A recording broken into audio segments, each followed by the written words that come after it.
the great and ancient country Bharat. Being close to nature, people in completely different geographical areas have learned to derive from the land, and that is clearly shown in the attire that they wear. Today, interest in you to go deeper into this.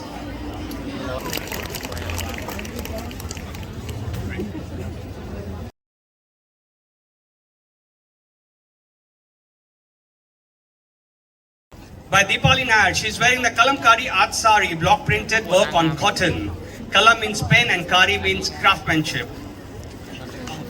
It depicts Indian gods and goddesses, and till today this art form is a beautiful blend of heritage and elegance.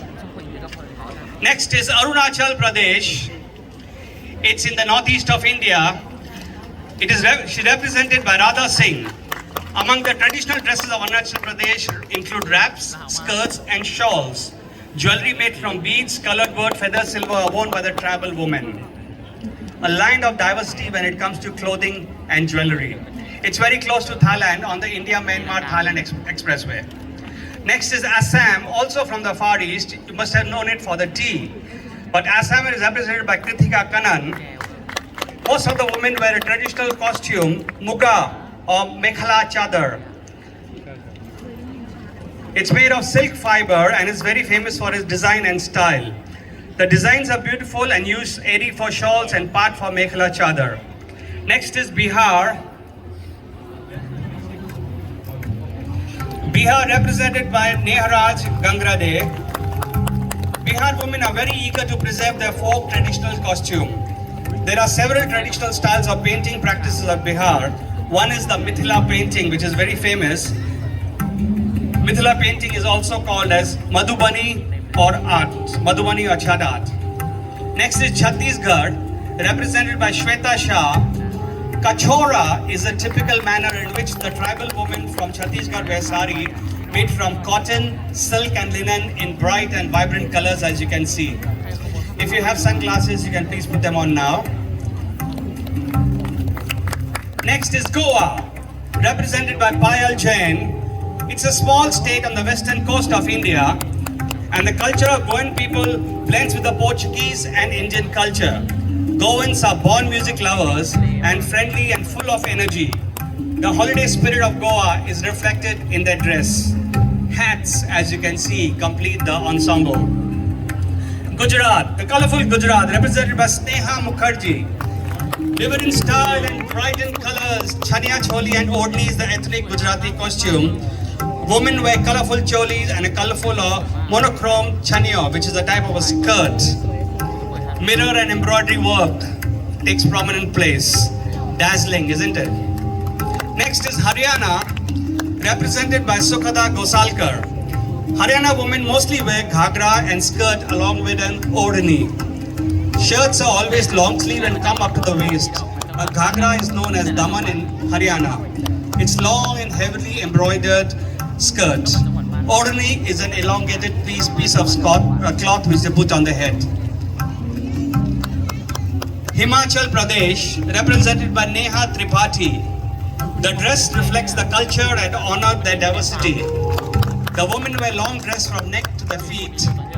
Bangles are used to accessorize their dressing and a long cloth over the head to cover the head. The vibrant and color hand-pulled fabric is now the cultural identity of the state. Next is Jharkhand, from the center of India, represented by Aishwarya Kapoor. Tussar silk, also known as Tussa, Tushar, Tassar, Tassor, Tassar, many names as you may call it, or also known as a Kosa silk. It is valued for its rich texture and natural deep color, and varieties are produced in many countries too. Next is Karnataka, represented by Gulshan Sanobar. Mysore, which is in Karnataka, is known as the land of silk and sandalwood. Karnataka produces the highest mulberry silk in India. When Mysore silk saris come into existence centuries ago and are famous for its quality of silk, which gives a smooth texture and rich feel. Kerala, from the southwestern coast of India, represented by Shruti. Kerala saris, better known as Kasavu saris, are symbolic of the state's tradition and culture. The white and gold saris are unique due to the natural hues and texture, and the gold border adds to the elegance. No occasion in Kerala feels complete without the Kasavu costume. Madhya Pradesh, represented by Swapna Samarth. In the heart of India, Chanderi silk sari is made from pure cotton and silk. The fabric is produced by weaving silk and also gold zari in the conventional cotton yarn. The traditional weavers produce these gorgeous saris in silk, decorating with some zari work. Maharashtra, represented by Prakati Pradhan, the Nawari sari is a style of sari draping very similar to the Maharashtrian dhoti. This sari is usually worn by using a 9-yard cloth. Historically, the ladies used to join the men in war, which is why the style is represented to allow for maximum flexibility. Manipur, represented by Ninja INC, it nestles in the northeast India and serves as a corridor for India to the Southeast Asian countries. The Rani Bhi, which is a transparent fabric made from the very fine and soft silk, which is 100% Mulberry organic silk. It has beautiful purple and color and yarn motif. That's a long triangular shape, as you can see on the sari. Nagaland, again from the northeast, represented by Janita Sinam. The Nagas' attire is rich with nuances comprising different patterns, motifs and accessorized with ornaments. Women generally wear wrap-arounds, teamed with tops, blouses, shawls and even loose-fitting shirts. There is a widespread use of cotton and hemp. Various ornaments complete the ensemble. Orissa, represented by Lakshmi Priya Sahu.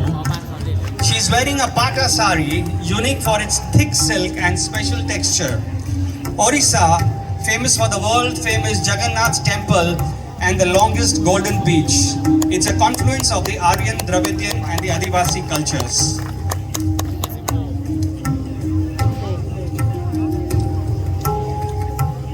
From the vibrant state of Punjab in North India, represented by Priti Garg.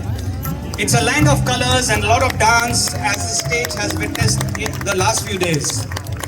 The women wear Punjabi suits and dupattas with fulkari embroidery. Rajasthan, represented by Neelam Sharma, the land of kings and cultural diversity. The women wear ghagra choli, also called as kanchli or kurti, and odhani. It's a full-length embroidered and pleated skirt. Sikkim, represented by Ajita Rajkumari. Kho or Baku is a traditional dress worn by the Bhutia, ethnic Tibetans of Sikkim. Women wear a silken full-sleeve blouse called honju inside a kho, a loose gown-type garment fastened near the waist, tightened with a belt. Tamil Nadu, represented by Sambhavi Ugale, a traditional Kanjivaram sari is a rage among sari lovers. In India, there's a myth that women take care of the Kanjivaram saris more than they take care of their husbands. It's a myth. Let's see how many prove it to be correct. Telangana, represented by Akriti, Pochampalli sari or ikat made in the Telangana state, exclusive handloom weaving and hand-woven. Intricacy and sophisticated mats involved in planning, designing go a long way towards the tradition of that state. Tripura, again from the northeast part of India, the women wear colorful rignai and risa. Rignai is worn on the lower portion of the body and it is draped skirt, whereas risa is used for covering the upper part of the body. Tripura is also known for its silver, bamboo and cane jewelry. Uttar Pradesh, represented by Richa Shukla. On most occasions, ceremonies and festivals, the favorite among women is again the Banarsi silk saris. Banarsi silk saris is the finest saris known for the gold and silver's brocade. Banarsi saris are normally carried forward from generation to generation, and I've seen sari which are more than 100 years old too. Uttarakhand is represented by Shiksha Mohan. The women wear colorful headscarves to protect the faces from the sun. A loose shirt is worn on the top of a colorful koti. During weddings, they wear a ghagra and lenga along with a red and sacred head covering known as the pichora. West Bengal, represented by Dalia Chakraborty. The Bengali style of pleating and draping a sari is quite unique Bengali women wear red and white saris, the Korial, the Garat and the Tan during auspicious occasions, and perhaps the best known. The white symbolizes purity and the maroon or red symbolizes fertility. The sari is a celebration of the feminine. Last but not the least, ladies and gentlemen, is represented from the Union Territories of Jammu, Kashmir and Ladakh. Represented by Sonia Manwani, looking as beautiful as she did 36 years ago when I met her for the first time. Ladies and gentlemen, may I request to please come up for a curtain call.